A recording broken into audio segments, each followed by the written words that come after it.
is going to go live on YouTube and Twitter and all that. So may I request all of you to either switch off your mobiles or put them in silent mode.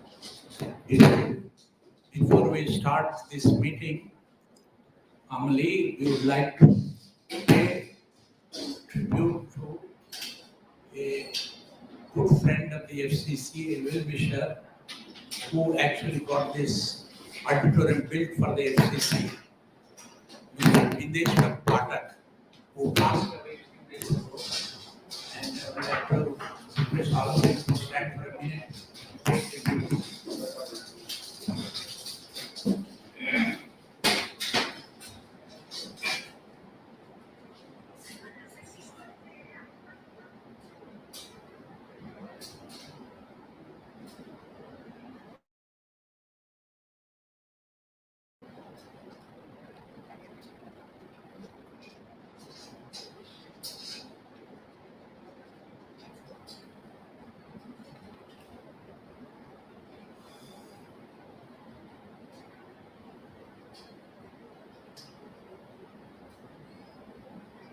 Thanks very much.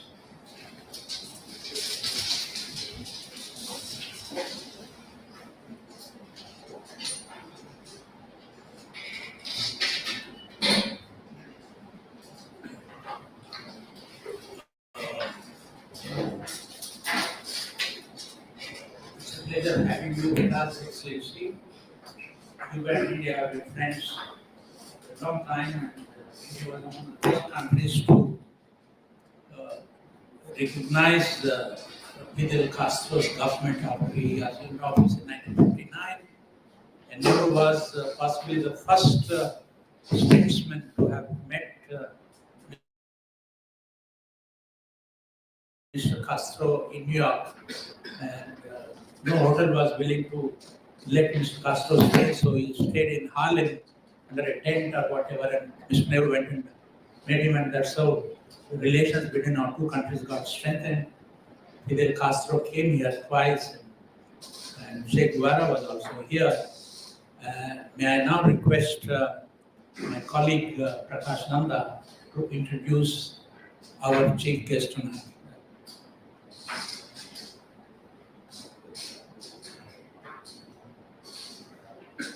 We have this pleasure and privilege of introducing His Excellency.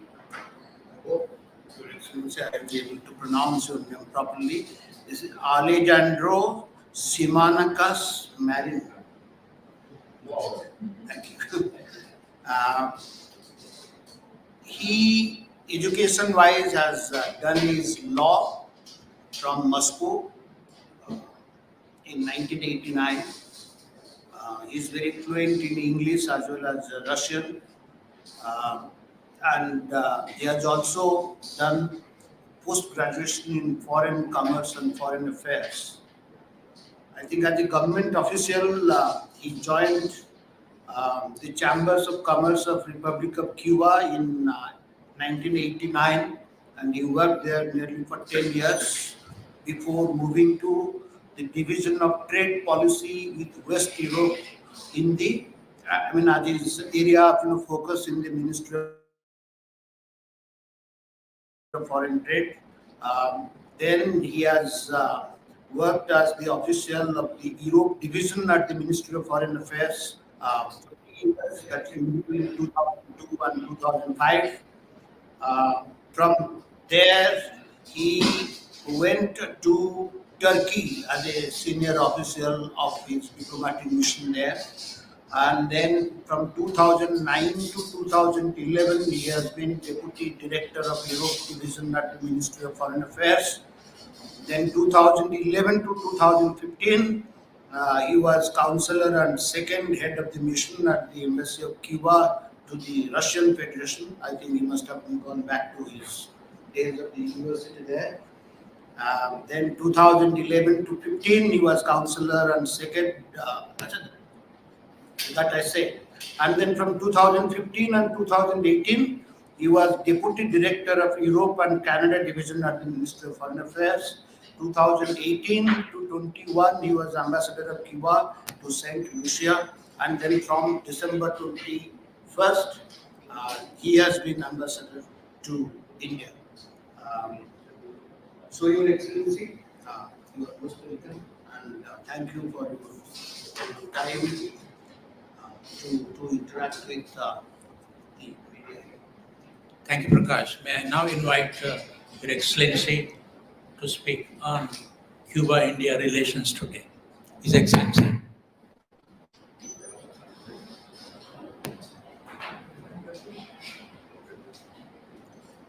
So first of all, thank you very much for this opportunity. I am really very thankful to the club, to the General Secretary, to all the members. I really respect very high the role of the journalists, the media, the capacity they have to create the consciousness. I think you call it very well. This is, in my opinion, this is a meeting, an interaction, not a press conference, neither a conference. So, namaskar, everybody.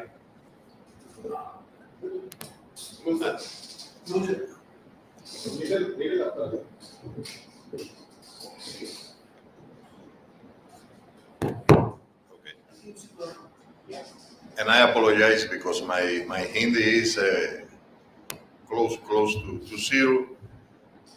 I don't consider myself also fluently in English. I am fluently in Spanish. So I will do my best.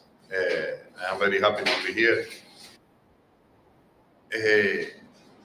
I would like, as I was introduced, to present some elements of our bilateral relationship with India, which you know dates back to the beginning of the Cuban Revolution, and it has the fundamental moment with the Che Guevara's visit to India in June 1959, and with the meeting, as you well said, the meeting between Fidel, the historical leader of the Cuban Revolution, and the leader of the independence of India, Jawaharlal Nehru. This was in October 1959. So the reality was exactly that. Cuba was, at that time, Cuba was a young revolution. Fidel was a young revolutionary leader, and Nehru was a war independence leader everywhere. Cuban delegation and Fidel Castro at that time was not allowed by the United States government to stay in the hotels that were prepared for the official delegation. So first, Fidel said, so I will put a tent in the garden of the United Nations in New York. But secondly, he decided to go to Harlem, which is a poor area in New York, a town for the black people in New York. So Fidel stayed in the Teresa Hotel. And the first leader, the first official visitor that Fidel received in the Teresa Hotel was Nehru. And Fidel always was very thankful to Nehru for that, because he opened the way, he paved the way for the rest of the visitors, the foreign delegations to visit him at the hotel.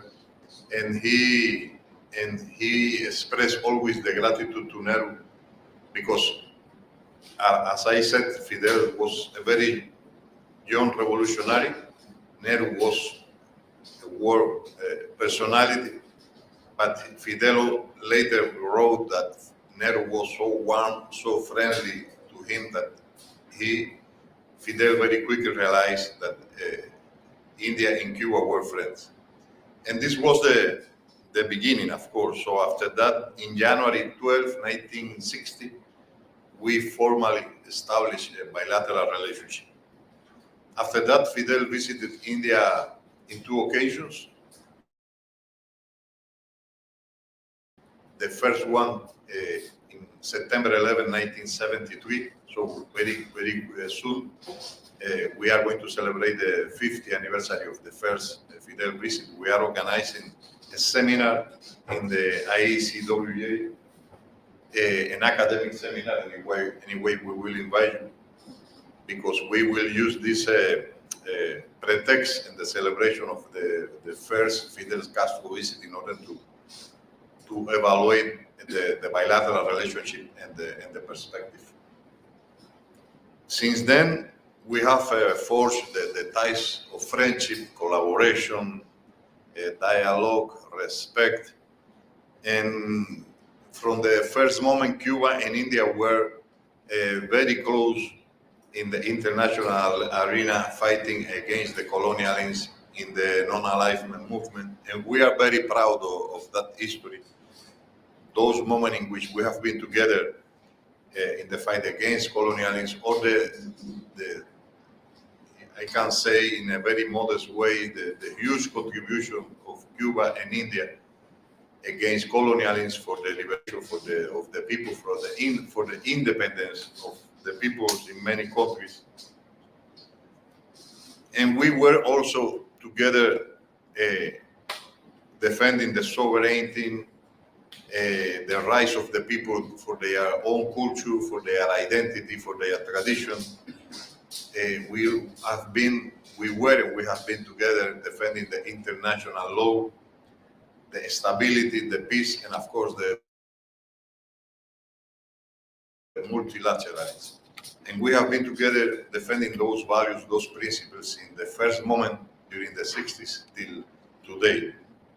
We, in the framework of this multilateral international arena, I would like to say that Cuba is very grateful to Indian government and to Indian people for the position of solidarity, demanding the lifting of the United States economic, commercial, and financial blockade. And this is expressed every year in the support of India to the General Assembly of the United Nations resolution, which demand the end of this policy. The United States blockade is a policy which is addressed to blockade the Cuban economy in all the possible way, with a very important extraterritorial element that affects not only the Cuban economy, also affects our relationship with the rest of the world and impact in the rest of the countries, in the rest of the companies of the rest of the world. And of course, it's a criminal policy, it's a unilateral policy. It has nothing to do with the legality, with the legitimacy. It's the way that the United States has found in order to try to subjugate Cuba just for not submitting their designs. And I repeat, we really appreciate the support of India, and I say the Indian government and the Indian people historically supporting the demand to lift the blockade, which remains the main obstacle for the economic and social development of Cuba. From the beginning till now, we have maintained a positive official exchange of visits, of which I would like to highlight during the last years the visit of the former President Ramnath Kovind in 2018, and the visit to India of the Cuban president, the current Cuban president Miguel Díaz-Canel in 2015, but at that time he was the first vice president. After the gloomy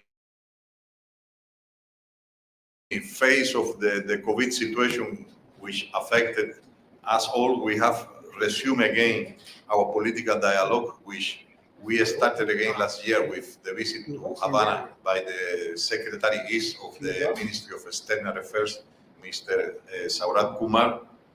And this year, we had the honor to receive in Cuba the Minister of State for External Affairs and Culture, Srimati Meenakshi Lekhi. And also we received in Cuba very recently, last June, the Chief Minister of the Kerala State, Pinarayi Vijayan. Both of them, the Minister of State Menashi Leki and the Chief Minister of Kerala, were received in Havana by the President, which is an example of the priority we are attaching to the relationship with India.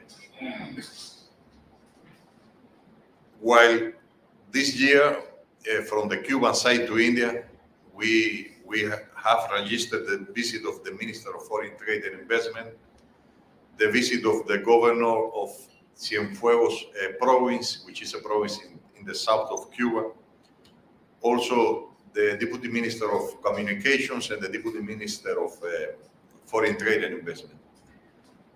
All these visits have a very important economic and commercial element, and of course represent also the importance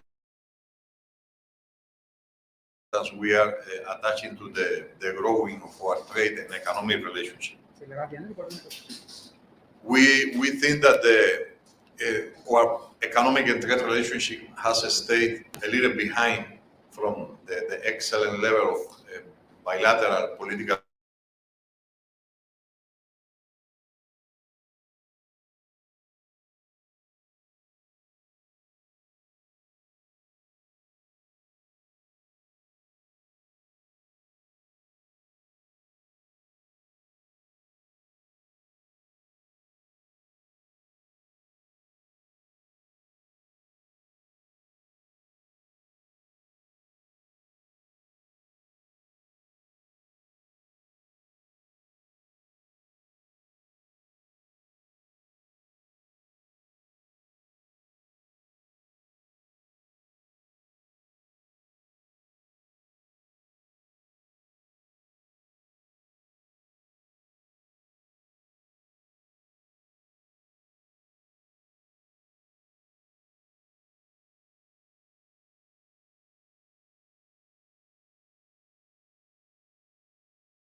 Latin American and Caribbean COVID vaccine, which has been very, very effective the COVID in Cuba and also in many countries in Latin America and some Asian countries.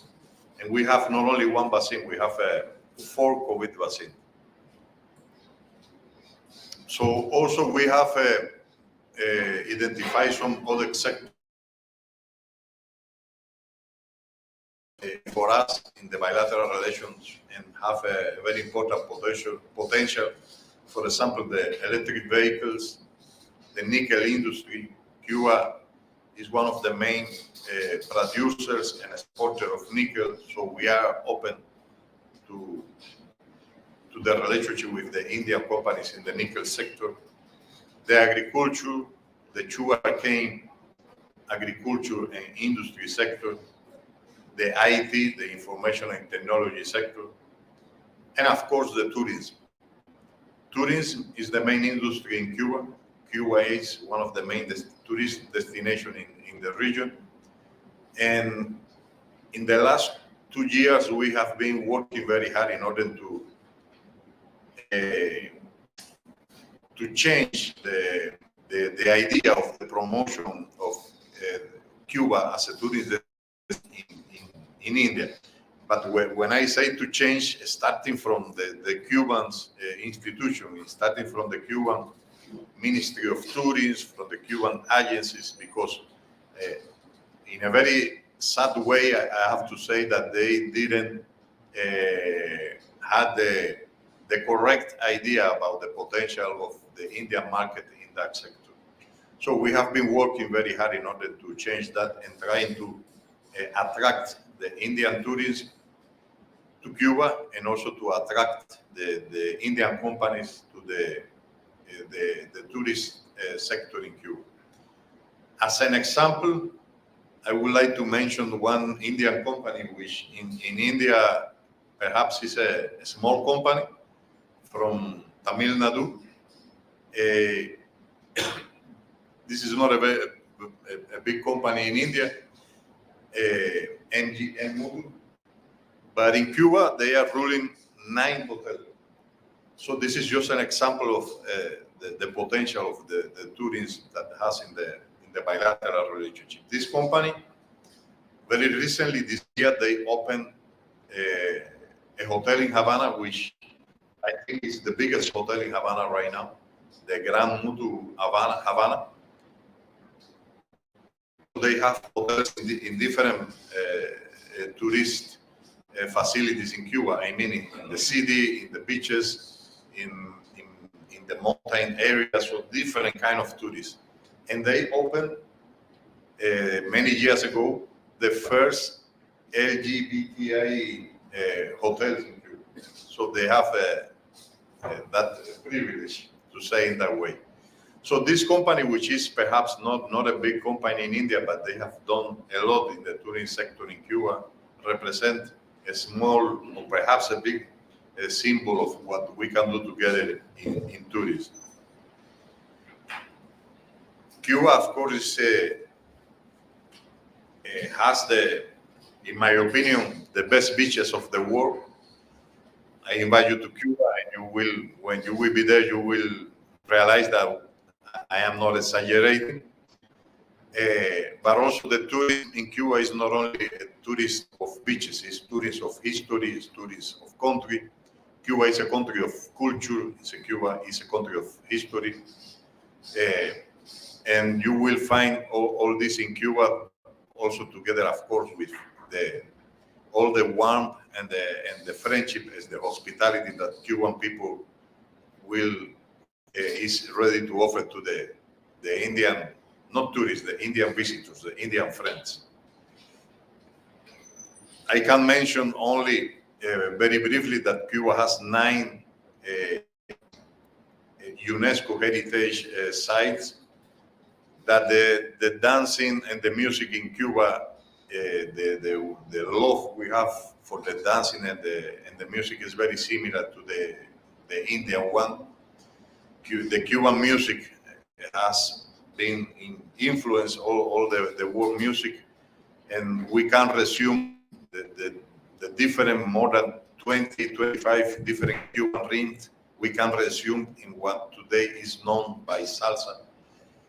And also we have what we consider cigar in the world, the best rum, the tradition of the sugar cane, which is very similar to India, and perhaps not too many people knows, but very well known today, cocktail mojito is a Cuban one, but of course with Cuban rum, not the mojito you can find as a soft drink. So I invite you to Cuba to experience the as I say, not only the beauty of the country and the beaches, but among our tradition, our history, and our people, and to find the possibility to find a people that really knows a lot about the Indian history, the people who admire the India, its history, its culture, people who knows a lot about everything related to India. So talking about that, I would like just at the last to mention two important events in Cuba. One's related to the economic and trade relationship, which is the Havana International Trade Fair. This is the biggest trade event in Cuba.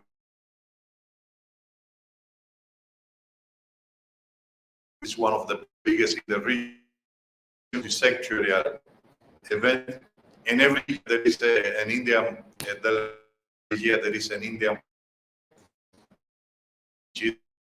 This year we want the Indian delegation to be the biggest and the Indian pavilion to be the most popular, the bigger. So I would like to, not only the Indian companies, all the Indian friends to accompany us in this event and to get a real result for in the economic and trade relationship for the benefit of our countries. And then the last is a very important event for Cuba and for the global South. Cuba now is chairing the Group 77 in China, which is perhaps the biggest group of the intergovernment, biggest group of countries that represent the real global South. It's a group of countries that was originated in 1967 and has been growing. India is a member of the group. And Cuba attached high priority to our president of the group, or our presidency of the Group 77, because the principle of solidarity with the global South, the principle of collaboration with the global South, is a very important pillar of our foreign policy. We have 30,000 Cuban doctors, particularly in the areas in the world, in some places that they have never been a doctor or a doctor, in some places that those people, the first doctor they have seen is doctor. So the collaboration with those countries, with those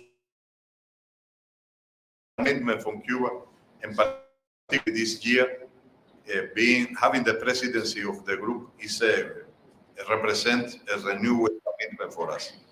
So the summit of the Group 77 in China will be held next September 15 to 16. Will be a big opportunity to renew all the commitment with the global South. This particularly this summit will be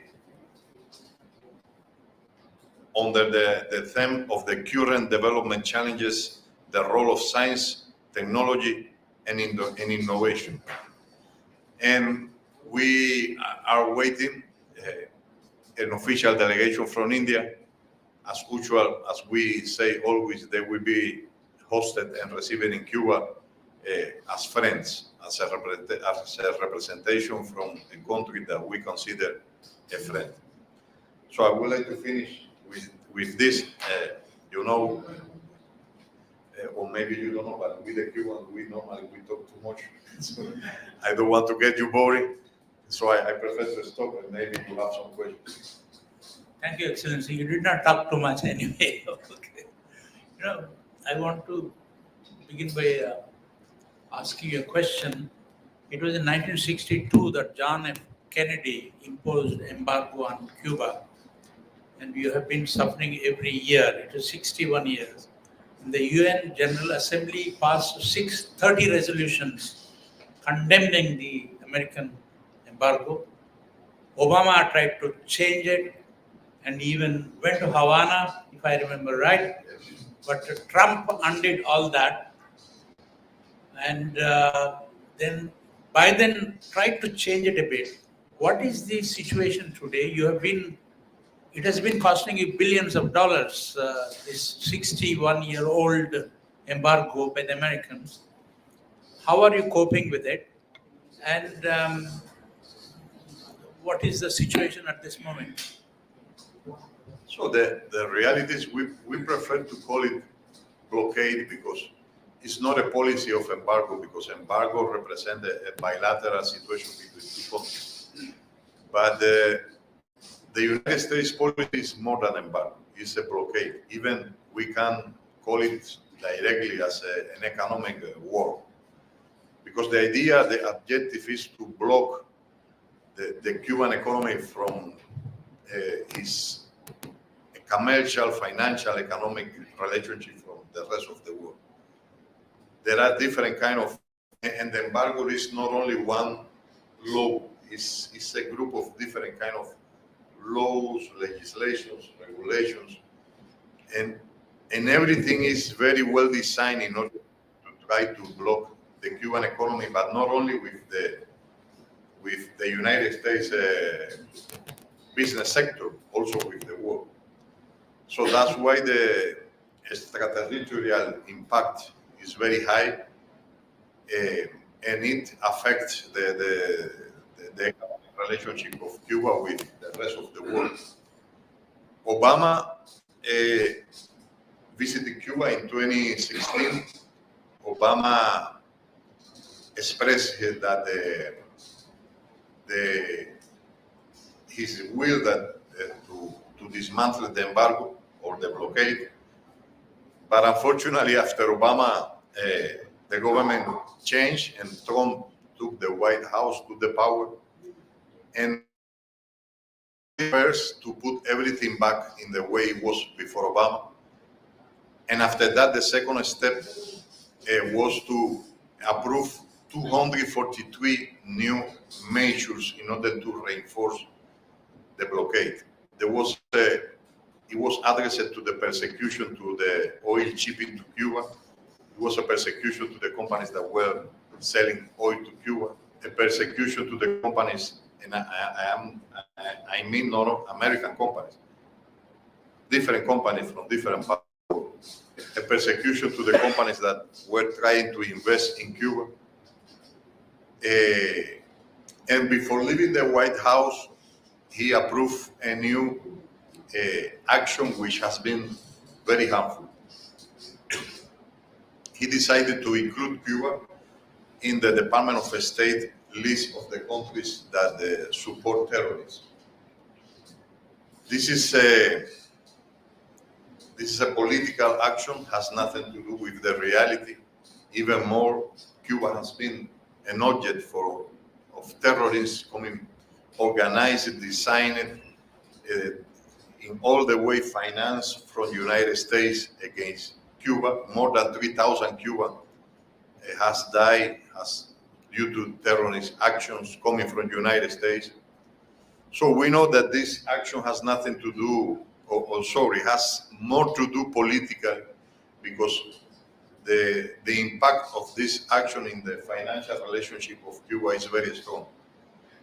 For all the bank and financial institutions being in such a blacklist, no matter if it is legitimate or legal or not, represent a risk for Cuba.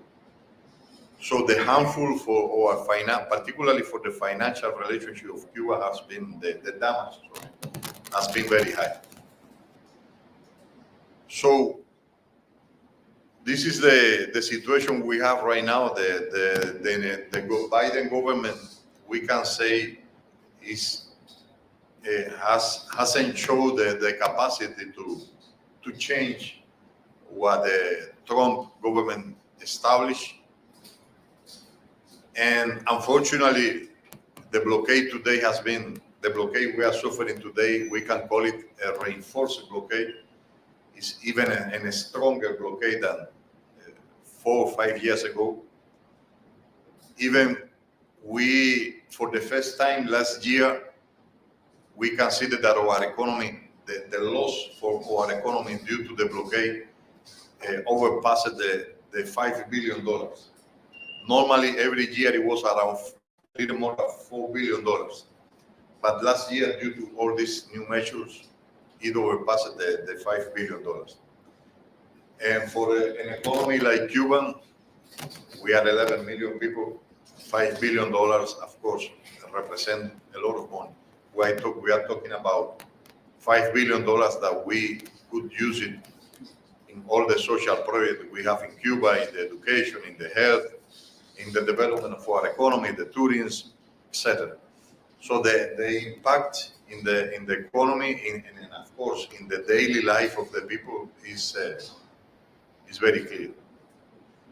And every year the United Nations General Assembly approve a resolution demanding the lifting of the blockade, expressing the illegality, the criminality of the blockade. And this is, we can say, is the only one moment during the year when all the international community, more than 190 countries, they stand against a United States policy. It's the only one. So it happens every year, and it happens only on the occasion of this resolution. And among the voters, of course, among the more than 190 countries that vote supporting that resolution is, of course, India. And we always express our gratitude for that. So, unfortunately, today the blockades not only continues being the main obstacle for our economic and social development, or even has been reinforced as the cause of that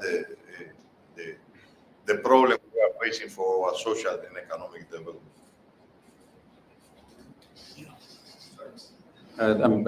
Ambassador, following the question of Mr. Venkat on the embargo, if we take the political situation and dealing with the United States, China, and the Caribbean relation with the US, how do you see the conflict of the superpowers impacting the development in your country? Despite all the blockage, we understand that you have the highest literacy rate in the world. You have also the economy is above the upper middle class economy. You're leader in a 62 number in the world is your economy, and your GDP is more than 12,600. All this despite all this the embargo with the United States. But how do you see it from the superpower angles? I mean, geopolitically, if we talk, how do you see the Cuba situation? Because the American accusing Cuban of having something with the Chinese now, and they're putting under the pretext that it is a Chinese angle now. So, you know, the blockade has lasted more than 60 years. And from the beginning, there have been one pretext, later another pretext. In the 80s and the 70s, Cuba was a part of the socialist bloc, and it was a pretext. The socialist bloc doesn't exist today. So there is always a pretext, and they are trying to find a pretext. The idea of Cuba supporting terrorism is also a pretext they have been trying to find. So, in our opinion, the real cause is that the United States has not forgiven Cuba for being a socialist independent country with a completely, fully independence without subordinating to the United States and perhaps so close to United States. We are only 90 miles from United States. Apart from the different pretexts they have been trying to show, for example, maybe perhaps you remember at the beginning of the Trump mandate, it was a big noise in the media everywhere in the United States about the so-called acoustic attack. So after more than 5 years, now we know everything we knew from the beginning. It was a full lie. It was a pretext created by the United States in order to change the policy regarding Cuba and in order to reinforce the blockade. Not even one scientist, including the United States, the American one, has proof that there has been something real in such an acoustic attack. It was a purely, fully, completely manipulated idea and put as a pretext. Today, those incidents, they call it, some people call it Havana incident or something like that. In reality, it should be Washington incident because it happens in the minds of the ones in Washington who created, not in Havana. But unfortunately, the big media is guided by some patterns coming from the big powers in Washington, and they repeat the idea about attacks, acoustic attacks. So everybody repeat, and some people even today they believe that. And unfortunately, everything paved the way for them to change the policy regarding Cuba. So today we have, and we have a good relationship with China, with different countries, including India, and everything responds to our independent foreign policy. And of course, it's a sovereign and independent decision of Cuba. If someone has to see that there are some pretexts, it's wrong, of course, because it's a sovereign and independent decision of every country, of course.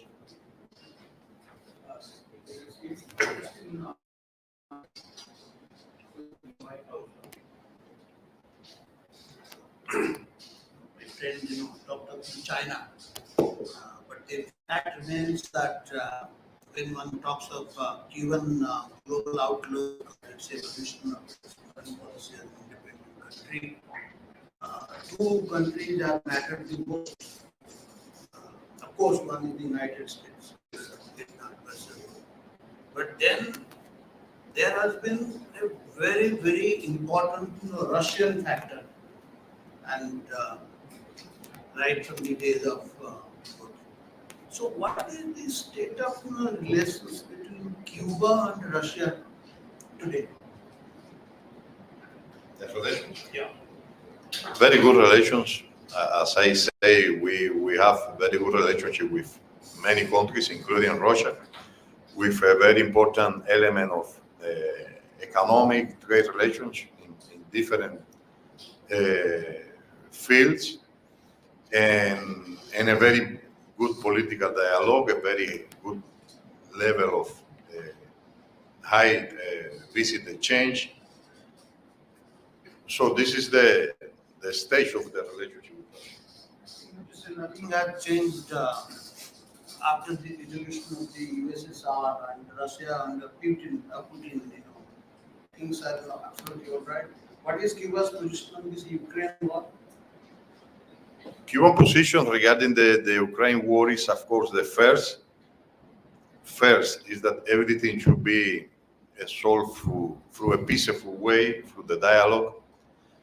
But we consider that it would be not correct to understand, to make a full assessment of this war without taking into consideration the demands from the Russian side from the same beginning regarding the threat created to NATO closing to the Russian borders. And of course, also another important element which we fully oppose is the sanctions against Russia. Whoever has a question, kindly raise your hand, wait for a microphone to come, and identify yourself and ask a question. Thank you.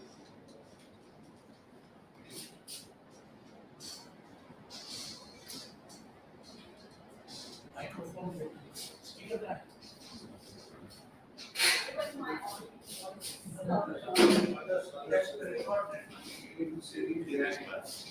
So,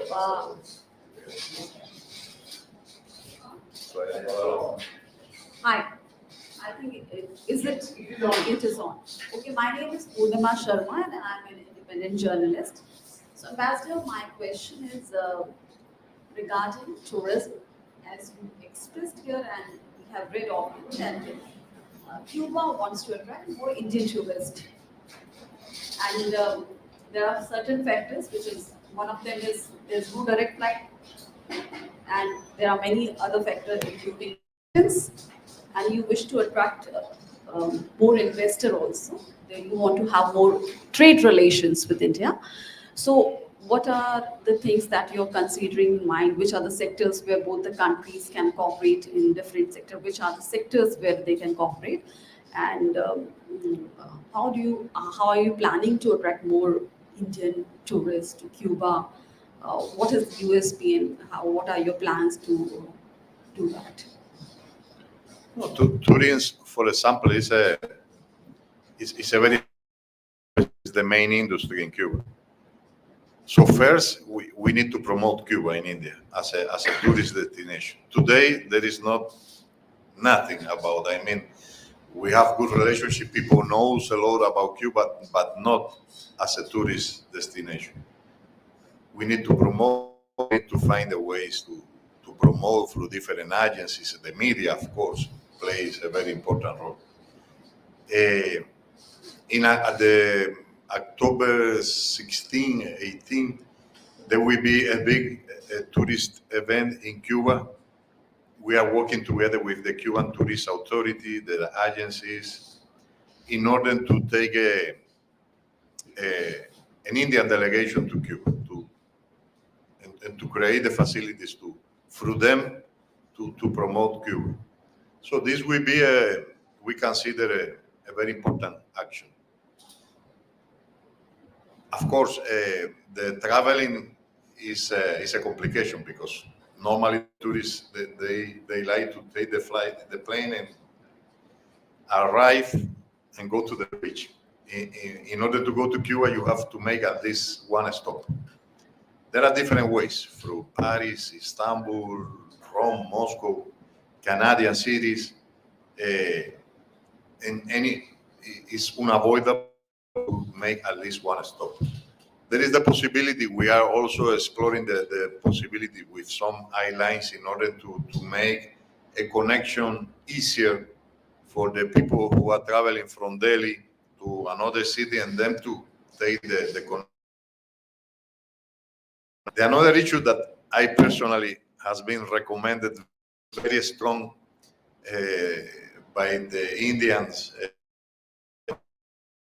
specialized field of tourism is that we need to offer Indian food because the Indian tourists they can arrive to the best beach in the world, the best day they can eat or in this case the Cuban food, but the second day they will be looking for the Indian food. So we need to create the condition for that. There are some places in Cuba, but not too many. This may be something funny, but it's a reality for the Indian tourist. So I think the most important is to create the conditions to promote Cuba, for the Indian public to know Cuba as a tourist nation, to different kinds of tourism. I mean, for wedding tourism, for the movie industry going to Cuba. In the past, they shooting in Cuba. Perhaps you remember the film Ectatay. And at that time, exploited that for the tourists. We were so, I should be very frankly, so we didn't valorate properly at that time the potential and capacity for the tourists that we didn't explore that. And we know the potential of the Indian movie industry in order to promote the tourists. We were talking recently that some Indian Bollywood actor has been in Cuba, and we also we have not exploited that. I would say exploited in yes. I think there is a plan which is in different sectors in order to convert India in a partner for Cuba in the tourism sector. But of course, it will take time. It will take years. And we also would like to have the Indian investment in different sectors in Cuba. As I say, we are working very closely in the field of renewable energy, but we would like to expand it to different sectors like agriculture, nickel, the nickel sector, some other sectors like for example, the gold industry, the food processing industry. So there are different possibilities. Cuba is in a very positive geographical position because we are at the center of the continent. We are in the key of the Mexican Gulf. So there are all the logistic facilities in order to use Cuba as a bridge to go to the rest of the continent. The Cuban investment law is quite open, like everywhere, but there is a special economic zone with special tax facilities for the foreign companies, and in this case for the Indian companies to establish there. And next to the special economic zone, there is the Mariel port, which right now is one of the most modern in the region. So there are all the capacities to establish there, to export from that area to the Cuban market, but also to the region. And this is a very important part of our, we attach a very important place to our bilateral relationship, to all this economic and trade relationship. But of course, it takes time, it takes a lot of work. It's very important to create facilities for the companies in Cuba and in India to identify themselves. We know, for example, that there is a very important group of Indian products and by a very important amount of value that we take from intermediaries from third countries. We know that all these products, all these relationships can be made directly between the Cuban and the Indian companies. And we would like also to promote the Cuban products in India, particularly the products from the biopharmaceutical sector, which I say some of them are unique and with a very proof performance in the field of cancer, diabetic. So this is mainly what we are doing in the field of the trade, economic, and tourist relationship. What do you like about India? What do you think culture is food is culturally ground? No, we want and we are working very hard to have more and more and more Indian culture in Cuba. The yoga, the Ayurveda, the Ayurvedic medicine, the Indian tradition, the movie, the Indian movies are very popular in Cuba. We have developed a very positive relationship with the Ministry of Ayush in the cooperation and in creating a Panchakarma Center in Havana, which has become quite popular. Last year, we signed a new memorandum of understanding between the All India Institute of Ayurveda and the Havana the Havana Medical Science University. The idea in this case is not to cooperate in the field of the Ayurveda treatment. The idea is to receive the collaboration from India in order to have an Ayurvedic professor in the medical science university. So the medicine students, they will take the Ayurvedic medicine from the moment they are at the university, not later. So this is the idea of this memorandum. So if you ask or wish or aspiration is to have more and more and more Indian culture in Cuba, we are really valorate very the international role of India, particularly the role of the history, the culture, the tradition of India. And we are ready, we are fully ready to receive the maximum of the Indian culture we can receive.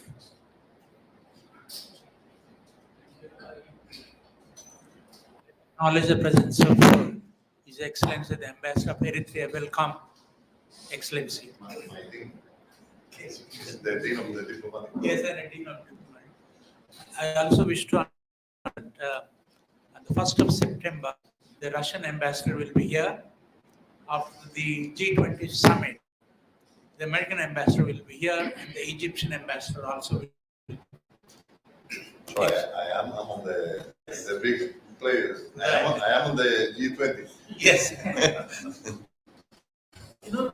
think she has a very valid question, Excellency. You have 15 million spending $20 billion every year. Indian tourists are among these. Indigo or SpiceJet, Air India, to avoid, stop over somewhere and direct something like that. And you have ITC, Taj, and Oberoi. You have so many star hotels in this country, which you could encourage them to kind of open Indian restaurants or hotels in addition to what you already have from Tamil Nadu. I think that will be very nice. What about Havana cigars and Cuban rum? Are you trying to promote their sale in this country? What is the situation? Oh yes, the Cuban cigar and the rum are part of the Cuban culture, and both of them are a very important export Cuban items. So both of them you can find in India, particularly the Cuban cigar. In some places, they are distributed here in India by an Indian company. And also the Cuban rum, particularly the Havana Club, which is perhaps the most emblematic, the most world-known Cuban rum brand. We have the same tradition in the sugarcane industry. So India produces very good rum, also coming from the sugarcane, like we do in Cuba. But I feel that in Cuba, of course, the rum is closer to our culture, our tradition, as well as the cigar. The cigar has been a part of our history from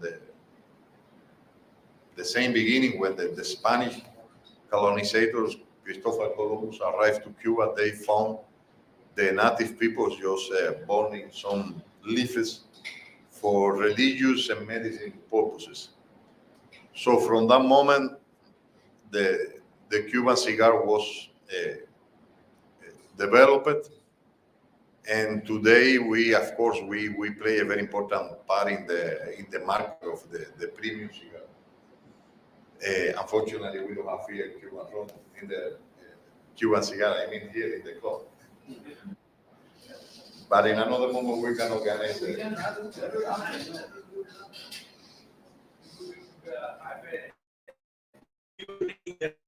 Salsa dance, Cuban drum, Havana cigars, whatever. What I can add, just sorry, is that the Cuban cigar you can smoke for your health because it's a completely natural product. There is no any chemistry. It's just tobacco leaf. When you smoke Cuban cigar, it's not smoking. It's enjoying. It's for a particular and a special moment, sharing a moment with a friend, sharing a good company, and so it's something really special, the joy of smoking a Cuban cigar. So you don't have to smoke a Cuban cigar every day, are different from the cigarettes. It used to be Sir Winston Churchill's favorite cigar, Havana cigar, right? Yes. Simran. Ambassador. So, Ambassador, this question is from someone who's watching this interaction live on Facebook. She's a member. Her name is Tulika Bhargava. She's the international correspondent for press. And she's asking, is Cuba open to doing rupee trade with India? We have been for more than a year exploring the ways. We have been in talks with the different Indian authorities. A year ago, September last year, we had a delegation from the banking sector, the Cuban banking sector. A deputy president of the Cuban Central Bank visited India together with the president of 4 other Cuban banks. So we are exploring that. So far, we cannot say that we have just implemented that, but we are exploring. When I say we are exploring in the way to do it, because we are open for that alternative, and we of course we consider that the Indian rupee as a representation of the Indian economy it could be a very important element in the world economy in order to diversify the financial relationship. In Cuba, of course, is open. Yes, please. Your Excellency, a big honor to have you here. My name is Vikram. I work for Fortunate, which is a business advisory company. But I also wear another hat, which is in tourism. So 2 questions, one on health and the other on tourism. The world has emerged from a really, really deep, pandemic. Your country has been at the forefront of research and medical education. And in this year, where India, in its G20 presidency, Honorable Prime Minister has shared the vision, one world, one health, one future. Could you please share how Cuba, with its limited resources, focused so much on changing the policy so that everybody could have good education, especially encouraging research and excellence in the medical? And then I will follow with the tourism. And this will be a learning for many countries, many developing countries, especially post-pandemic. No, I think it has been thanks to the and universal health and education system in a pillar of the Cuban Revolution from the same beginning, and all the necessary and fund has been given from the government from the same beginning till now to the education and the health. In Cuba, the health is fully free, from the primary health care, from the family doctor, till the most complicated medical operation in a specialized medical institute. And in the same way, the education from the primary education till the higher education at the university. So these have been pillars of the Cuban Revolution, of our system, and have been receiving all the priority from the government. And after 60 years, the system has been updated, have been perfectioning, and in my modest opinion, I think we can offer a good experience, a good example, because the system has been updating in a way to work not only in the proper way, but in a way to reach all Cubans, even is that even the people who live in the farthest places in the mountains. And in order to guarantee the health of the Cuba, we decided more than 30, 35, perhaps 40 years ago, to develop a biopharmaceutical and biotech industry. And also perhaps due to the United States blockade, because we cannot buy in United States even one aspirin. And we know that when the Cuban companies go abroad, not only to United States, we don't go to United States, but to Europe or another a big international company to buy a medical equipment or a particular medication, we know that everywhere there is a pressure from United States to that company. So we decided to create our own industry. So we have been working for many years, and today the industry is in capacity to provide around 65, sometimes 70% of all the medicaments and all the necessary for the health care system. And of course, the industry has created a lot of development and research facilities, and due to that, some different kind of Cuban unique products have been created, and particularly the COVID. Of course, the COVID was a huge challenge for everybody, but having that industry and having the capacity, and particularly having the capacity to create different kind of vaccines, we were in the capacity to create also a COVID vaccine. So we created 4 vaccines, and we avoid the necessity to buy a vaccine from abroad. We have our own vaccine, and which have been proved to be very effective, around 93% perhaps effectiveness. And the possibility to create a vaccine, the COVID vaccine, has been possible due to the capacity we have in Cuba, the capacity we have and the history, the experience in creating different kind of vaccine, but also due to the possibility of connecting all these institutions and to concentrate, to focus the work of different institutions in one priority, in one objective. Of course, during that time, we were in the obligation to stop different other projects and to focus in the priority at that moment, which was the COVID. But it was possible, and due to that, of course. Thank you, Your Excellency. Now, I love for tourism. I also work in that same segment as well. Pre-COVID, I've always known that Cuba has been one of the start places for a lot of Europeans who go there. And India and Cuba share one aspect, that a common unified deep culture.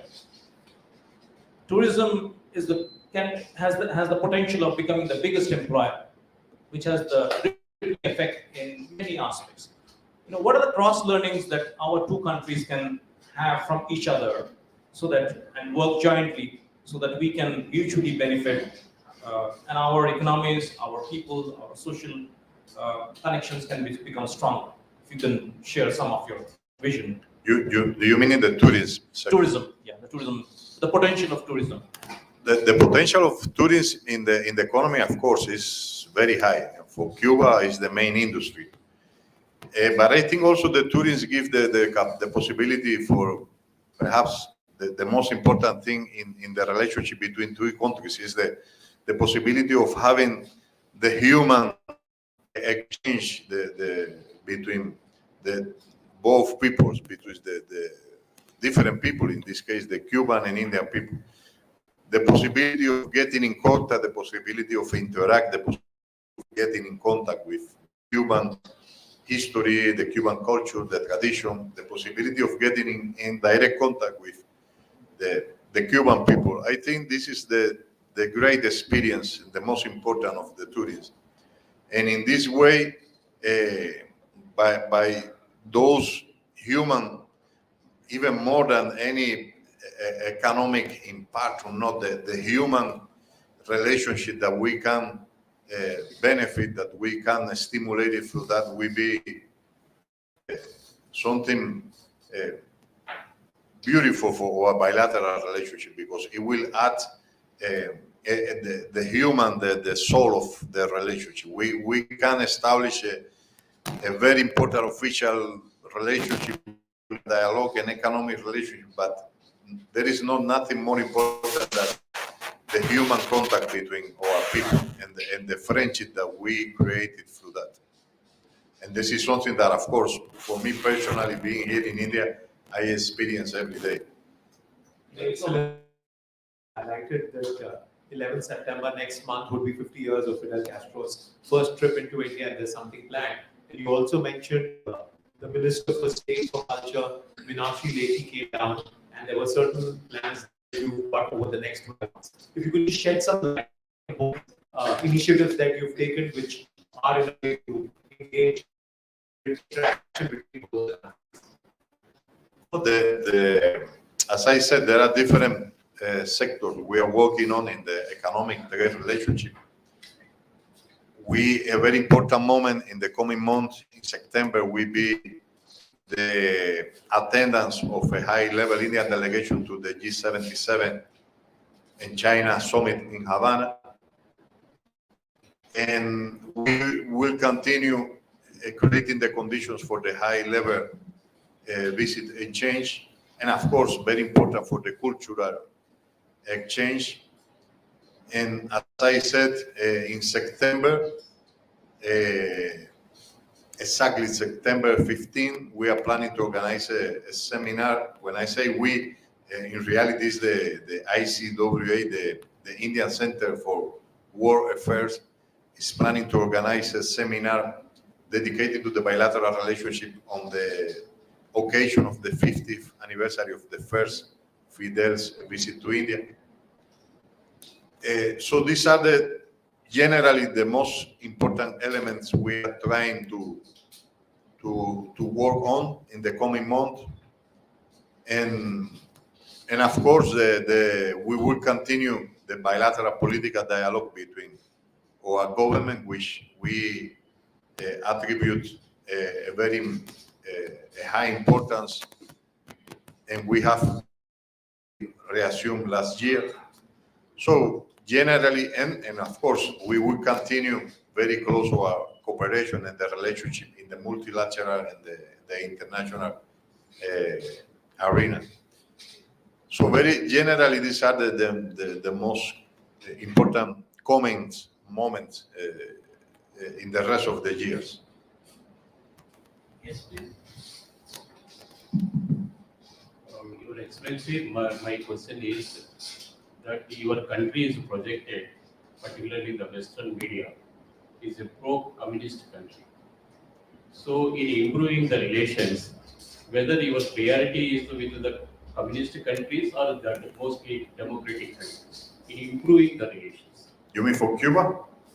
Or Cuba countries stand in improving the relations, whether your priority is with the communist countries or democratic countries? There is no any difference for us. We respect all the sovereign and independent decision of every country to take the way for their political, social, and economic development.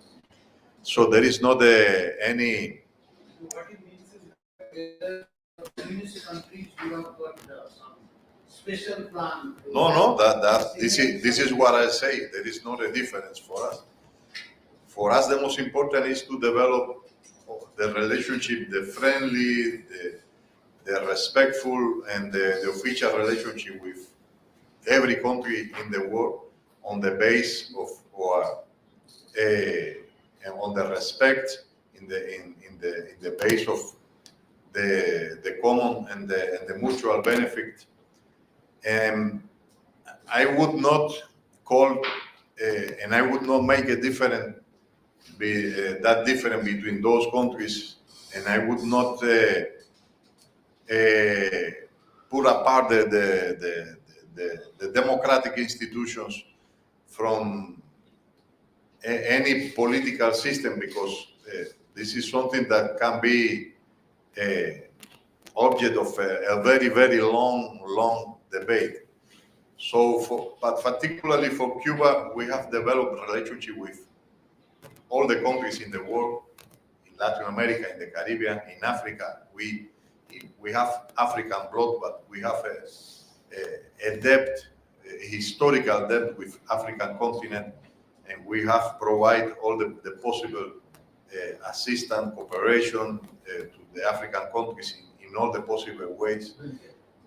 To Asia, our relationship with India is a historical one, together with Europe, the European Union, all the European countries. So there is not any difference. We are open to the relationship with every country, and in the reality, we have a relationship with all the world without any distinction.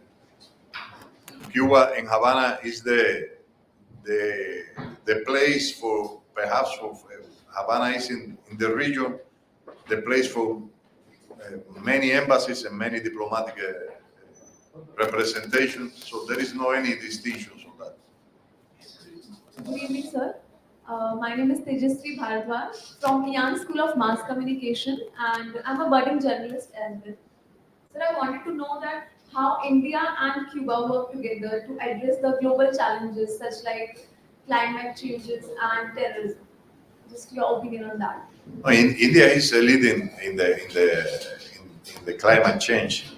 India has created a lot of capacity. As I say, we are members and founder of the International Solar Alliance, and we are fully committed to all the principles and all the resolution of the last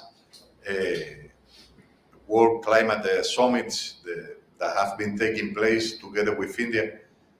So if we are talking about the bilateral cooperation, perhaps Cuba and India in that field, perhaps our membership to the International Solar Alliance, and not only being a member, but I mean the strong cooperation we have in the framework of this organization, and also the cooperation we have in the international arena in that field, has been an example and has been a very important contributor to all the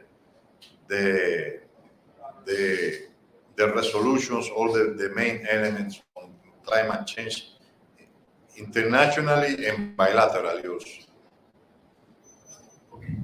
Good evening. Siddharth, I'm an independent journalist. So you mentioned Group 77. Another possible alternative to American unipolar world is BRICS.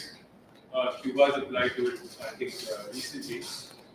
I'd like to know your thoughts on a possible strong BRICS membership for Cuba and what it could mean for the global South as well, along with Cuba.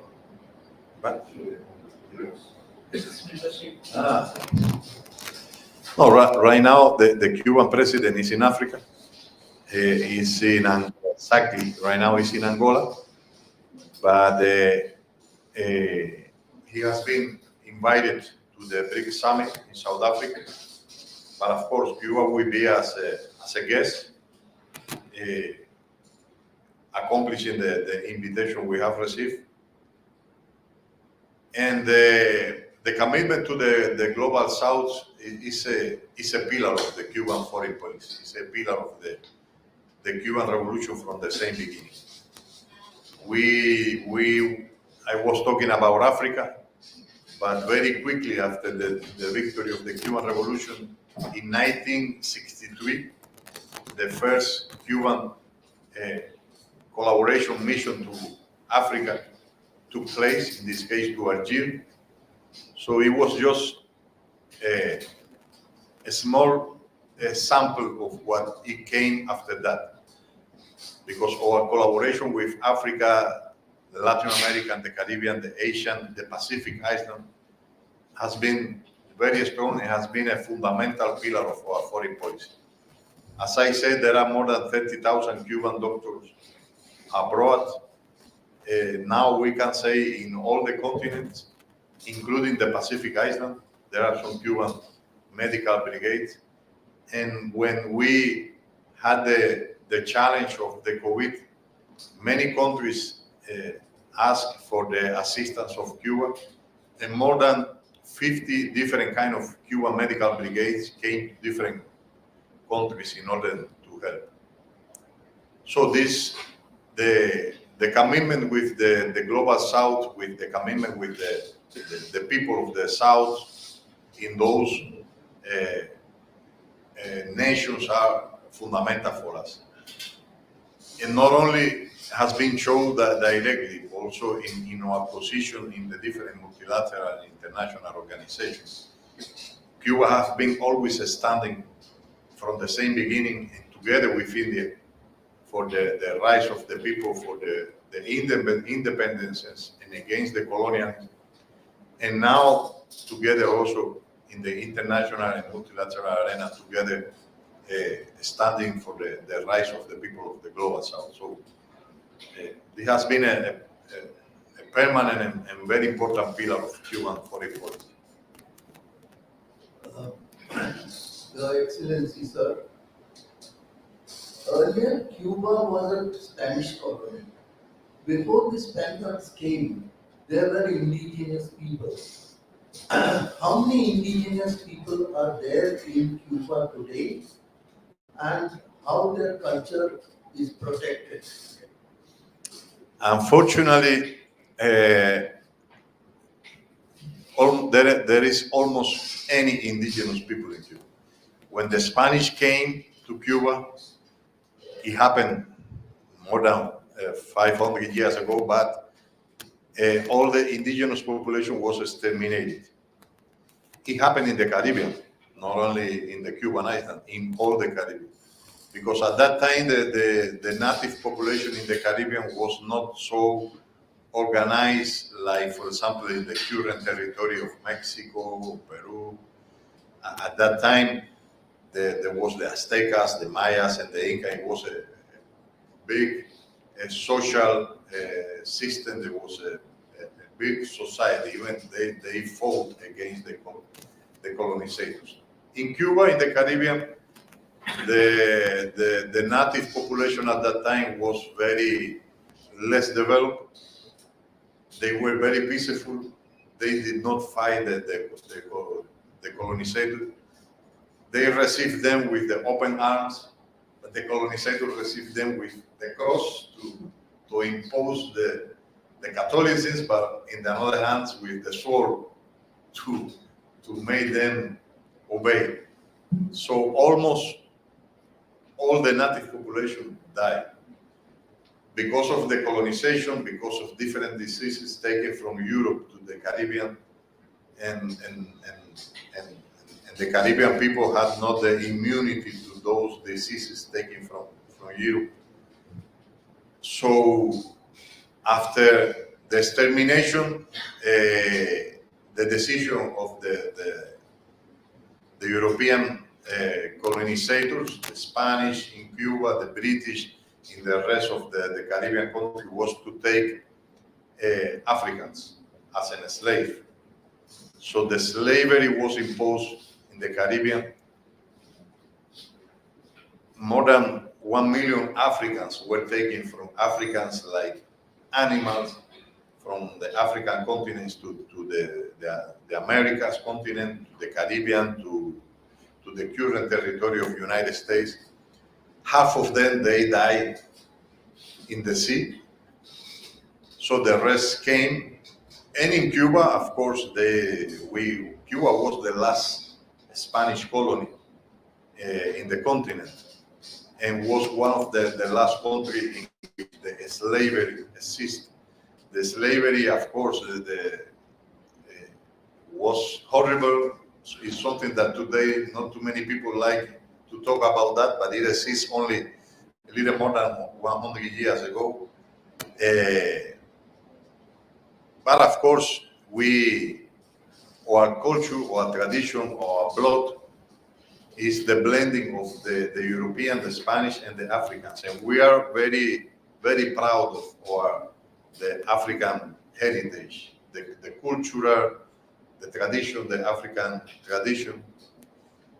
But talking again about the native population, there are just a few in Cuba, but there are just so less that we cannot call them a community. Have you incorporated their culture and tradition Yes, of yes. indigenous people? In many cultural issues, there are many names, including the name of Cuba, Havana, is coming from the native Indian names, because the native population was called Indians because the Spanish were looking for India. So when they arrived, they thought that they were in India. So they started to call the native population, these are the Indians. So till they are North American, Indians. So, but they were not Indians. So these Indians, the Caribbean island Indians, remain in many geographic names, in traditions, in many cultures, and we of course serve them culturally, but as a community, they are just they are not a community. They are just a few people that has been identified by some scientific research that, according to the DNA, they belong to those populations, but they are not a community like, for example, in Mexico or in Central America or in Brazil. They were exterminated. So the Indians in the Caribbean doesn't exist. Last question, Excellency. Good evening, sir. My name is Muskan. Sir, my question is that what are the challenges and opportunities for bilateral relations between our countries, and how do you describe the diplomatic relation between Cuba and India? The diplomatic relations is very good. As I say, we have a political dialogue that we had the opportunity to resume last year with the visit to Havana of the Secretary East, Saurabh Kumar. We attach a very important character to this dialogue because it's for the benefit of both ministries of external affairs. And we have the Cuban government have the will to develop in the maximum way the relationship with India. In the bilateral dialogue, the high level visit exchange, the economic and the cultural relations. So we normally say that everything that we can do in the future, in the coming month and year, depend on us. I put all the responsibility in our embassy, depend on our capacity to do more and more and more together, of course, with all the Indian government institutions and together with the Indian organizations. But I can say that we attach high priority to the relationship with India, and we celebrate all the growing political and economic role that India is having in the international arena. Last question, Excellency. Your population is 12 million. 11 point. It's more than 10 years ago. I don't know when you had your last census. But 2 million Cubans live in America. And, Indians, 30 million Indians living in more than 150 countries. Half of them are non-resident Indians. and they send home $112 billion this year. Do the Cubans living overseas, the Cuban diaspora, send remittances to Cuba? I remember when I went to Havana, I saw a large number of people standing in queues in front of banks to collect money from their relatives in Florida, wherever. And do you get any support from them in spite of the political differences, the embargo in the United States? What is your Cuba's relationship with the Cuban diaspora? First, from our point of view, America is the continent. So United States, a big one, and for us, they represent, of course, Cuba. We have, of course, a fully open policy to all Cuban nationals, Cuban citizens who are abroad. And of course, they send different kind of remittance to their relative in Cuba, their families. This is a normal and human decision of the Cuban. In the same way, many countries, many from other countries, they do in the United States. We have to see many countries, even in Latin America, that they are independent completely from the United. In our case, we think that this is a normal relationship with the Cuban people who live not only in the United States, who live in many parts of the world, in Europe, even in India. And of course, they have not only the rights, they express their connection. The first expression of their connection with their homeland is trying to help, to assist their relatives who are in Cuba. The difference of the Cuban people who live in the United States is that the Cuban community in the United States has been from the same beginning of the Cuban Revolution, has been politically tried to use as a political instrument against Cuba by the United States government and by a small group, but very powerful economically and politically in Florida, who has trying to guide and to stimulate and to influence the Cuban community against their homelands, against their own people. And they, of course, this is not the majority.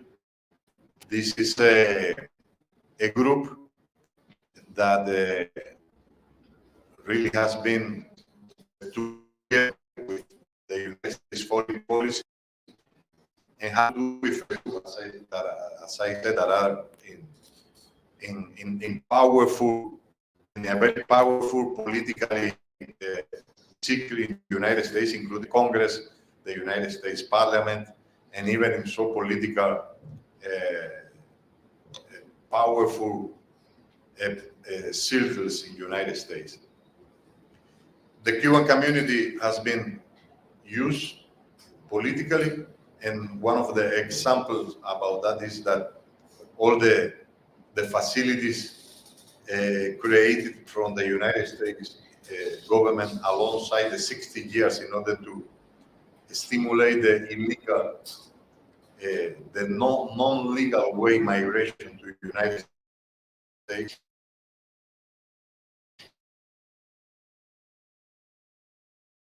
Or the created in order to stimulate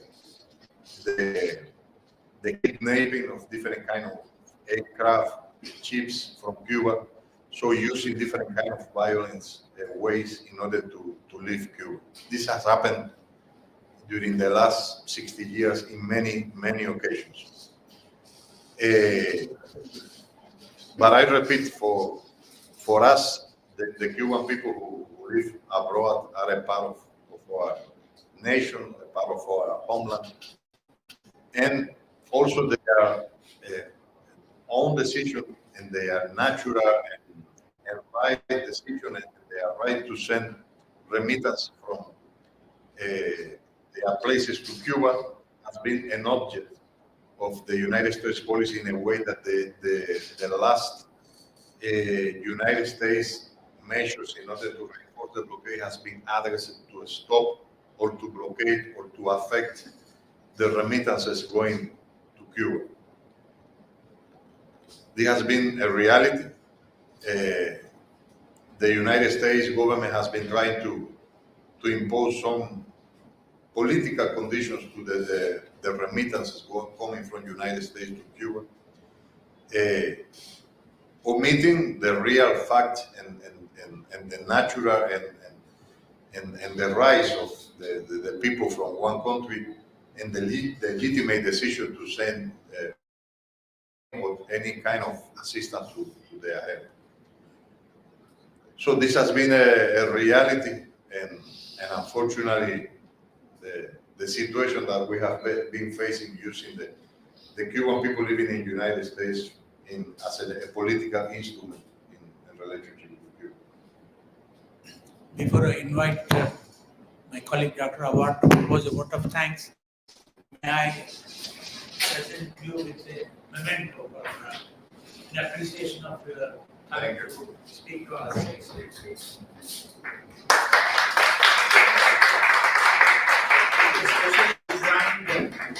Oh, okay. Thank you. To celebrate your 66th anniversary. So you drink coffee, Chai. I don't know, chai or whatever. No, the only thing I would like to commit is to organize, if you agree, of course, Yes, sure. a cigar night in the club. Yes. So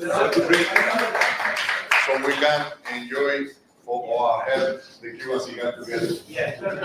Thank you. Thank you very much, Ambassador Alejandro, for being with us. And on behalf of the Foreign Correspondent Club and myself, we would thank you for being so kind, so open. And I am very impressed with your humble decision that you don't speak good English, but I believe that we all speak English as well. You spoke fluently, frankly, and very, yes, absolutely. That's a very interesting, very entertaining session we had with you. And the most important, you took us back the memory lane. We have seen all the good relation, the chronology of you have kept us aware of all the event of the great leaders in the freedom struggle, in the freedom for independence and the self-determination, where Cuba played a major role with the leader, the former late Fidel Castro. We have enjoyed so many things. Tell us, which we are a little bit, ambiguous about it, because we don't know. In Cuba, they're very famous for the music, for the singing, and for the dance.